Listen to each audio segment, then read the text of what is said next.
मतलब कि जैसे थोड़ा सा थकान फील होती है, वॉमिटिंग होना, नोजिया होना, ठीक है, चक्कर वक्कर आना, तो ये सारे इसमें सिम्टम्स हमें देखने को मिलते हैं। अगर मान लो किसी को HIV पॉजिटिव है तो उसको ARC मतलब कि एड्स रिलेटेड कॉमन डिजीज बोलते हैं। इसमें ये माइल्ड सिम्टम्स होते हैं और फुल ब्लॉन एड्स होता है। इसके बाद हम बात करते हैं अपॉर्चुनिटिक्स इन्फेक्शन। अपॉर्चुनिटिक्स इन्फेक्शन का मतलब होता है जब भी किसी बंदे को एड्स होता है ना, तो जो उसकी इम्यून सिस्टम होता है वो बहुत ज्यादा वीक हो जाता है, जिसकी वजह से उसको कोई सी भी बीमारी आराम से इजीली अटैक कर सकती है।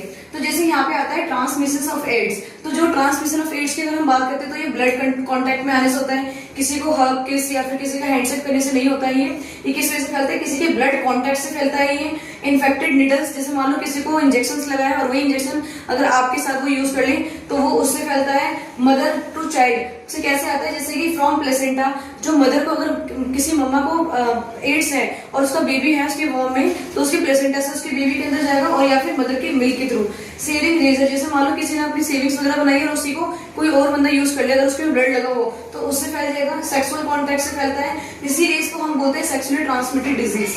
देन उसके बाद हम बात करते हैं इसके डायग्नोस्टिक टेस्ट की।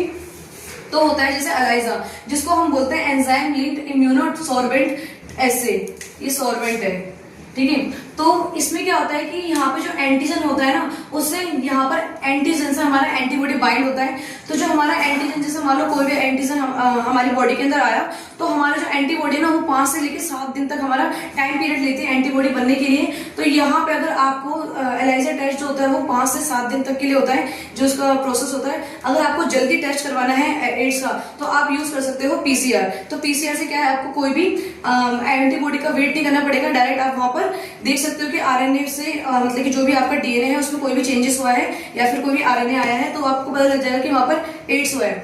तो देन इनका कंफर्म, जब किसी बंदे को अगर एड्स पॉजिटिव होता है तो वहां पे पहले एलाइजा के बाद कॉन्फर्मेटिव टेस्ट किया जाता है, जिससे पता लगता है कि उस बंदे को है एड्स या नहीं। तो उसके बाद हम क्या करते हैं, उसमें ब्लोटिंग टेस्ट किया जाता है। अगर हम इसकी बात करें प्रिवेंशन की, तो प्रिवेंशन इसका कोई एक परमानेंट क्योर नहीं है। इसको हम किस तरीके से क्योर कर सकते हैं? ART, anti retroviral therapy. It means कि जो हमारा ड्रग, जो भी हमारे पास ड्रग्स यूज करते हैं ना, तो हमारा जो यूज होता है वहां पे क्या होता है, रेट्रोवायरल वायरस हमारे बॉडी के अंदर एंटर कर देता है। तो उसको खत्म करने के लिए हम एंटी वायरल थेरेपी मतलब इंजेक्शन का यूज